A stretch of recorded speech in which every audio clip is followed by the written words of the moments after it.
day, good night, all. Welcome back. I have some feminine energy in the lab with me, cooking up some wonderful stuff. Jay, please introduce yourself again to the audience. What's up, y'all? J Irja. You know what time it is. Tuning in from Dallas, Texas. We linked in, baby. Let's go. Be here. Thank you very much for carving out some time for me again, young lady. Thoroughly enjoyed our first conversation, and most definitely have been enjoying the content that you've been producing. Um, that Royster 59 is a something Oh, special, yeah. man. Something Thank really, you. really special. Excellent work. How did all of that give me some of the feeling, like how did that come about? So it was really interesting because I had stepped away from music, like at the point when me and you had our interview. I barely remember any of it. I was very dissociated from reality. I lost six of my family members in not even 3 months. My little sister died. I literally moved to the border of Mexico and was running a strip club. Like I was just in a totally different point in my life. Like I can't even explain to you the break with reality that I had after all that stuff. Plus suffering with, brain damage and PTSD and just so many changes in my life and Yeah. running an entire fucking multi-million dollar business, like being the boss and like just it was a lot. And going to school full time. Like I Yeah. was really like losing my shit. And one day I came back to Dallas and Kenny's like, when are you coming back home? I'm like, what do you mean? He's like, it's been 6 months you've been out there. I didn't even realize it. I thought it was like literally not even a month. That's how much I Mm, dissociated from reality. Like I just went on autopilot because I didn't have any other way to cope with it, if that yes. makes sense. So much going on. And I really didn't realize it until recently that that had happened. But Kenny's like, you have to start writing again. And I was just so angry. Like even now I'm getting like emotional talking about it because it was just so devastating, all the things that happened. And I can instead, imagine. That's tough. That is a tough thing, Jay, to go through six in that short space of time. That's tough, man. That's some tough stuff. So I can imagine you went to those kind of different places. yeah, I think the worst was my little sister. I mean, I can't even say yeah, but I mean, because she was like my best friend, she's my everything. I used to literally run through my life talking to her. Like I'd have her on speakerphone, like you know what I'm saying, in my Mm, earbud or whatever for like 4, 5, 6 hours a day, like hours. Like I mm, literally spent every waking moment with her, So that was just devastating. And my mentor died. That was like the first person that really believed in me and my music when everybody else laughed at me. Nobody would even give me studio time. So and then my baby daddy died. Like, so I'm like, fuck it, dude. What is the fucking point? yeah, Um, and it was just so much other stuff going on. I'm just not gonna get into, of but course. when I finally came back, Kenny's like, you have to write something. You have to write. Yeah, just sit down and whatever comes out, comes out. Like I literally had a full-on episode where I broke everything in the house, like everything. Like when I came back to reality, I snapped. Mm, And when that happened, these songs came flooding out. The Stages of Grief trilogy, which is the first there's three parts to it. One is Drowning with Royce the 5'9", two is Rage with Young Buck, and then three yeah. is Bounce Back with Benny the Butcher. So it's funny because Rage actually came first because I was so angry. Like just I had to get it out, Yeah. and Drowning, I had started writing, but I just couldn't. Every time I started writing about the things I was going through, especially like concerning like my sister, Mm, I had a full like just bawling my eyes out. And I don't cry like that. So um but that's kind of how that happened. And when I wrote that song, Kenny's like, you need to get Royce on this track.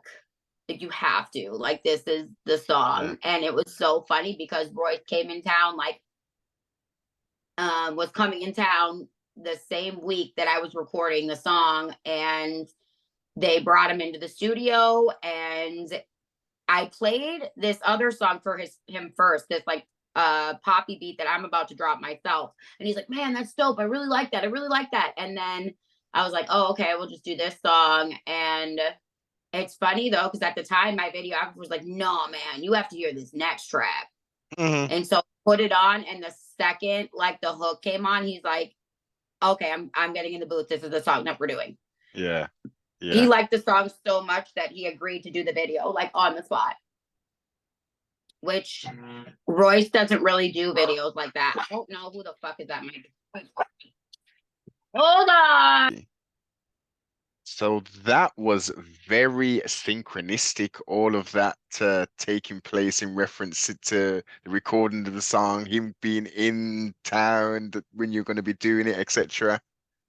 Yeah, it was pretty crazy that he agreed to do the video, because from what I know, I don't think I mean, don't quote me because it might have happened, but I literally think I'm like the only person that is completely unsigned that Royce has ever done a song and video with. Excellent. And look, Which, look that yeah, crazy. I'll put the link. I'll make sure I put the link in the description, because if you haven't heard the track, you got to hear the track.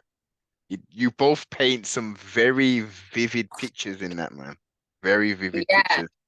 he gave a good verse for sure. That's one thing I love about Royce. He like is great on everything. Mm. Is it, and this is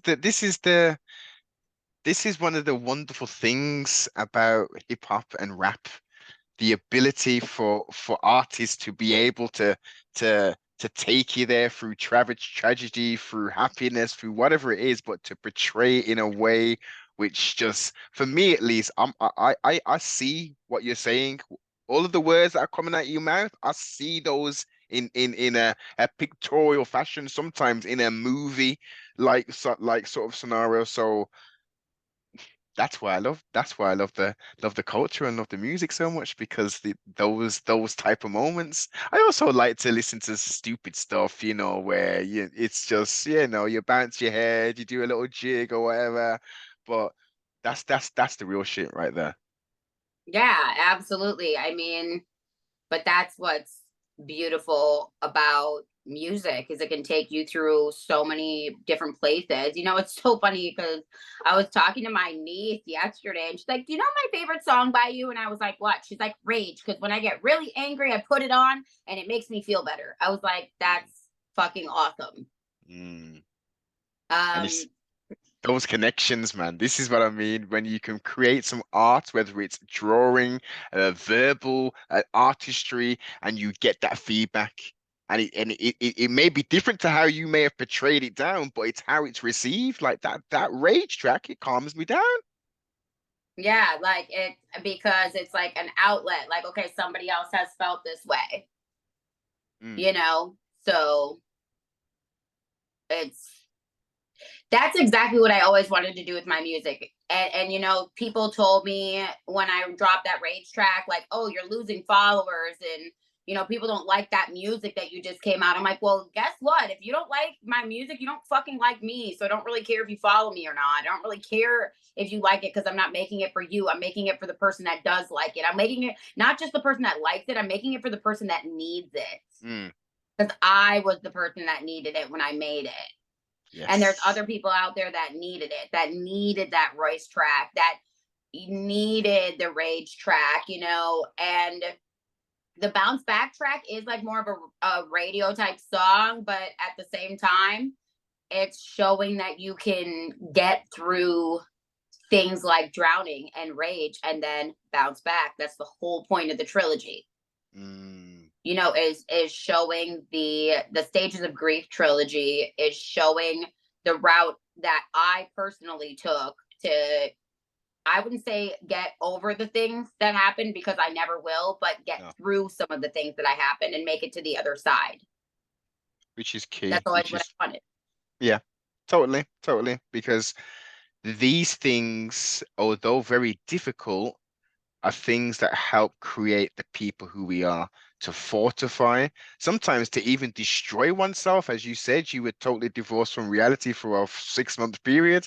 Sometimes you do need to potentially go to those kind of places to then come back and realize, look, you know, that's the history.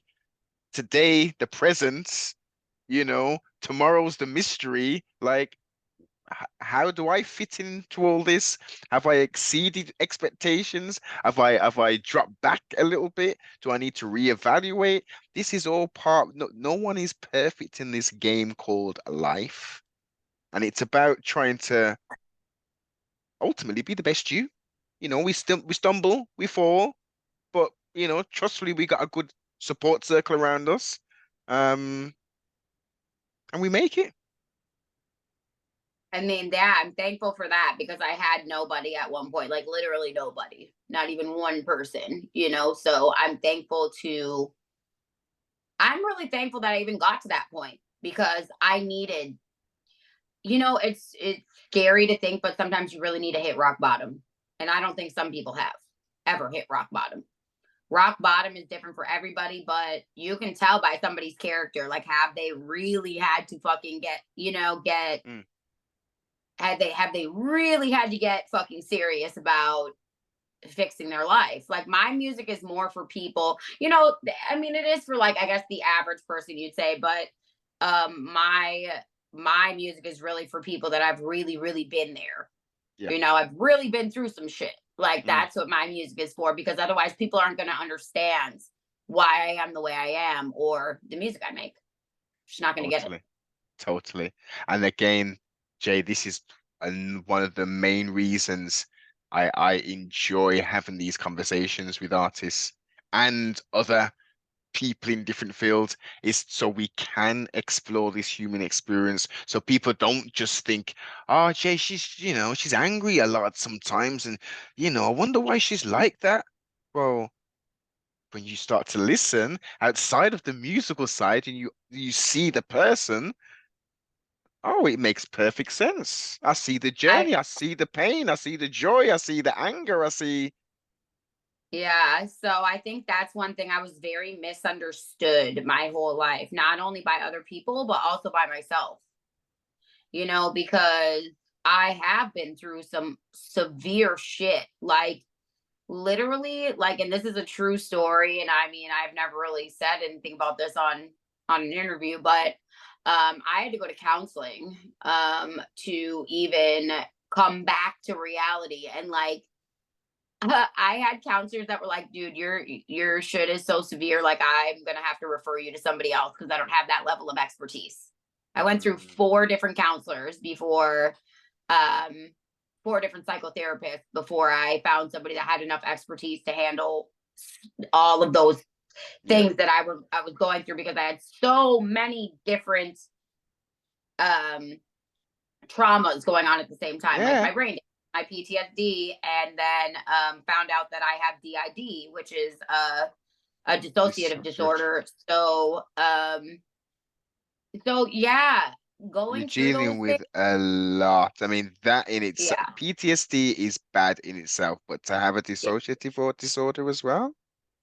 yeah. So it's something that I recently actually got diagnosed with, and there's no medication for it. Basically, it's just you have to deal with it on your own. Basically, you've had so much trauma in your life that Mm. your personality has Splits. fractured Yeah.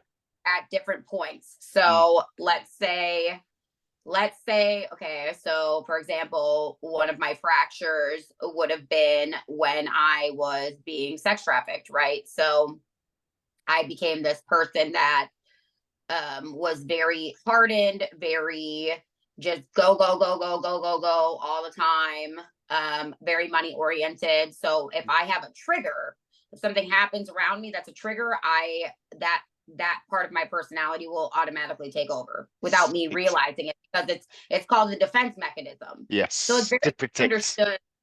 it's very misunderstood because people, see movies like Split and things like that, and they think that's what it is, but it's not. I No. mean, to an extent, yes, but that's so dramatized and so I just hate how they paint people with with issues like that, because it's like, okay, we're not all fucking murderers. Like, Mhm. what? Like, you know what I'm Yeah. saying? Like, of Yes, course, do I totally. have an angry side? Do I have a rage side that will come out and protect me if it's triggered like that? Absolutely. And Hmm. that would have been the side of me that fractioned off when I was in Chicago. I wasn't ready to live that life. I wasn't ready to be around hardened fucking drug dealers at the age of 17, 18, 19 years old. Wasn't Mm, ready for that. of course You not. know, like my personality fractured, and I had to figure out how to be the biggest, baddest motherfucker that anybody ever saw, because I was 4'11", you Mm, know, running around with real live fucking killers. That's exactly. who I was around. That was my fucking social group, if you want to call it that. But you know, so what would how would anybody else have reacted to that? Mm. You know, people wouldn't have even made it. But that's the My point. Yeah, You're this is still how I know. here. Yep. So that's, Yes. you know, but that's one thing, you know, I just is important to me, is that people see that you can be honest about, that's why I'm so honest about things like that. And you know, my manager tells me, like, don't talk about that kind of stuff so much. I'm like, okay, but to me, that's the reason I do this. Yes. That's the reason I do this. Is so It's that one of the other people, drive. It's one of the drivers, right? yeah, so people that have issues like me don't have to feel ashamed about it anymore. Mm. Because there's so many people that have problems that won't talk about it. They don't want to talk about it because people have shamed them or bullied them or made fun of them or it's misunderstood. But the more people that come out and talk about it, like, hey, I'm a sex trafficking survivor, that doesn't make me a bad person. That makes that person a bad person. You know, there's so much stigma, especially for women that have Which been is abused. which is ludicrous. It Yeah. makes no sense. How can Yes. you It's blame the crazy. victim, a victim of anything like that? They're hence the term victim. They've been preyed on. They've been taken Yep. advantage of. How can you Yep. then like it makes it's infuriating, as I say. It makes no damn sense to me. So the reason is because people will look at it and be like, well, you made a choice to stay there. You made a choice for this. I'm like, yeah, but did you see all the years of the mental breakdown and Yeah. the manipulation and the all those things that this person did to set it up where, okay, what is, I don't, what, oh, I was watching the Nexium cult documentary, because I watch a lot of that stuff because it just Yeah. helps me to not feel so alone. Kind of like how my Yes. music and my interviews will help other people not feel so Mm. alone. So like I watch those things, like everything I can get my hands on when it comes to that. And It's the the lady, grooming. It's the grooming yes, elements. called That's the grooming. mm. Called grooming. And I actually, and I looked at her because like for the first time, like I actually, it made me feel a lot more okay with and accepting of myself, because she's like, you know, people were trying to reach out to me like, girl, you're in a cult, you're being sex trafficked. She's like, no, I'm not, you're crazy, blah blah blah. But he had literally groomed them and manipulated them to the point where they didn't realize Yeah. what was happening to them. They Mm. literally thought this person cared about them, this person loved them. And Yes. then when she got away from that, like looking back, it's like the shame. People think that once you get out of these abusive situations, you know, it makes me so angry when people are like, oh, well, if he was beating that woman so bad, why didn't she just leave? What? Do you realize, like, what if this woman has kids with Mm. this husband? You know what I'm Yeah. saying? What if she's been relying on his income and literally isn't lazy and could have worked, but they had an agreement that she was going to take care of the house and the kids, he was going to work, and it worked Yeah. out like that for them. Yeah. So how is she supposed to leave? With what? No And, lawyer, no money, no resume. Like, she's mm. going to lose her kids, she's going to lose her And go house, she's going to where? be homeless. Damn. Yes. And go This where? is it. And go Yeah. where? Mm. Because this abuser has alienated her from her whole family, her Mm. entire support system. What do Yep. you want her to do? You know, so I, you know, those are the reasons I do it, is for people that have been abused and have these issues from it. And hopefully, you know, somebody sees my interview or any of my interviews or listens to my music and is like, oh my gosh, this is something I need to get out of. This is something that's happening to me. I've had women inbox me that, like, you gave me the strength to leave my abusive husband. You gave me the strength to leave my pimp, Mm. you know, and that, it's like, that chokes me up because Mm, that is life changing, and it's so humbling to think that little old me yeah, could inspire somebody to change their life like that. But just for anybody that doesn't have anybody on their side, like, you have me on your side. Like, I believe in you. And every time you think you can't do it, just go to my music and listen to it, because I'm talking to you, whoever needs it. That's who I'm talking to. Like, I fucking went to hell too, and I came back. Just because you went to hell doesn't mean you need to stay there. exactly. Exactly.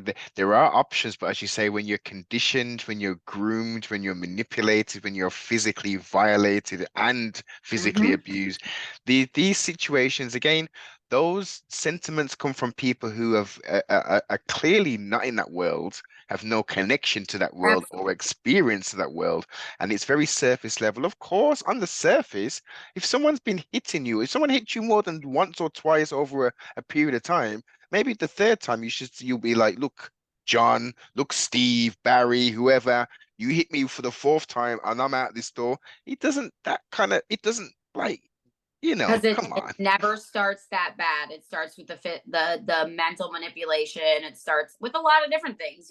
So, and every woman's journey, and men too. Men can be sex trafficked. Men can be abused too. That's the thing we don't talk about a lot either. Men can have mental issues. Men can have been abused. There's Mhm. mental abuse. There's spiritual abuse. There's financial abuse. There's a lot. Anybody can be abused. So it's not just women, but I speak highly to women because that's a large part of what happens in the sex industry. And it's especially interesting being in the rap industry because there's so much pimping and sex trafficking in the rap industry. Like, a lot of these girls don't even realize it. Like, oh, it's an entertainment label. But meanwhile, this guy that runs the entertainment label is fucking every single model on the label, every single singer, every single Mm, rapper, every single everything. And he's got a different MO with every single one of them. And they're all giving him a portion of their money. yeah. What is that? That's fucking pimping. That's mental and emotional manipulation. And then the rap industry just sits there and praises that. Like, it's mind blowing to me how sex trafficking happens right in front of everybody's Yeah. face, and then people sit there and glorify it. Like, it's cool. Like, it's Th- not cool to force the woman to sell her body. Like, that's not cool to me. Like, it's one thing, like, a woman, yeah, there are women that, yeah, they choose to do that and they genuinely want to do that. And that's not yeah. a lot of them, but fine, cool, do your thing, girl. Like, if that's what you really feel. But a lot of those girls, they just don't know anything else. They don't Yeah. know anything else. And their only support system is this guy and the other sister wives or whatever promoting her to Mm. do it. And a lot of them want to get out and they don't know how. Trust me, I was one of them. And if you And I get didn't know out, how. yeah. How do I get out? And then I get out to what? Like To what? what? Thank you. To what? So I go from having cars, houses, money, food to nothing. Mm, Like, and that's the scary part. And that's why, I had to I fight, like, thank God I had support from my partner, because he was like, you do not have to do this. I'm like, yes, I do. Yes, I do. It was so ingrained that even mm. after I left my pimp, I fucking had to do it. Like, if when you enslave the mind, you can take the cuffs off, you can take the chains off, Yes. Yes. because I still heard his voice in my head Mm, every day. I can imagine. I can imagine. you know so, I mean, but honestly, I used it to fix my own life, which is amazing, and not everybody has that wherewithal, and it's scary. But I was like, I did all this shit for this motherfucker, I can sure as fuck do it for myself. So I Yes. turned it into a form of empowerment. So this is Hmm. like where the comeback comes in, right? So, like, he didn't pay my taxes, he didn't do any of that. I owed $250,000 almost to the IRS. I had over 100,000 in, like, court bills for One. disorderlies. And oh yeah, we're talking like to the two debt I didn't even know I had that was taken out in my name. This happens to a lot of women. Okay, so when they leave, their dude promises them, like, oh no, we're gonna pay that, that's what we're saving up for. But he's not saving up for anything for you, honey. He's not doing nothing for you. He's building himself. And when you start questioning it, he's going to either beat your ass or replace you with a new girl or sell you to a worse pimp. But that's reality. It happens every day. So what I did, I was like, you know what? If I can do this shit for him, I can do it smarter for myself, and Yes. I can pay this shit off. So what did I do? I paid off all of my taxes. I paid off all of my debt. I now have a fucking platinum Amex, almost a perfect credit score. I have an LLC Wonderful. in my name. You know, I have a personal fucking accountant. Like when I walked into this lady's office, I was broken. I did not even know what to do. I was so scared to tell anybody the truth about what happened. And I don't know, this lady just, you know, for some odd reason, I walked in, she's like, what's going on? I'm like, I don't know. I've never paid taxes. I don't know. She's like, well, how old are you? I was 29 at the time. Oh, 30 at the time when I went into her office. And I was like, I don't know what to do. And I literally, and I, you know, I had this whole plan of this like Yeah. lie that I was going to say. And for some odd reason, like the truth just came out and I started bawling. And she's like I was like hyperventilating in this lady's office. And she just came over. She's like, it's okay. Like everything's going to be okay. And she doesn't usually work with smaller clients. Like I was a nobody, you know, at the time. And she usually works with like big corporations. And she's Yes. like, don't, honey, don't worry. We're going to fix this. And like, step by step by step, this lady went through every year of my life and helped me pay back taxes on it every single year of my life. I didn't even know where I was at certain years Of because it was course, so bad. yeah. The You truth know, set you free, Jay. The truth set you free rather than, as you say, concocting a lie and whatever. You know, the truth came out and she saw it and she was like, how can I not help? she's like, how can I not help you? Like, she was like, oh no, honey, we're going to get you out of this. Like, we're going to get you out of this. She's like, you put in the work and I will help you. So that's what I did. Like, I got, I got like, I started with like $1,000 here, $500 there. And then like, finally, like I was like busting my ass. I'm like, okay, now I'm motivated. I can get out of this, Yeah. And trust me, it wasn't just like easy. Like I got hit and hit and hit and hit and hit and hit. Because once you start paying it, you got to pay the interest on the interest, on the Yes. late fee, on the this, on the that. It was a lot. I They mean, want a their lot. money. They want their And money. it's not like I purposely dodged them. I didn't know that this motherfucker wasn't paying my taxes. I Mm, didn't know that. mm, mm. I didn't even know what taxes were like that. I But didn't know like that if you made cash money, you still had to report it. I didn't know those things, right? yes. So, now I do. And now like I'm in a very good place.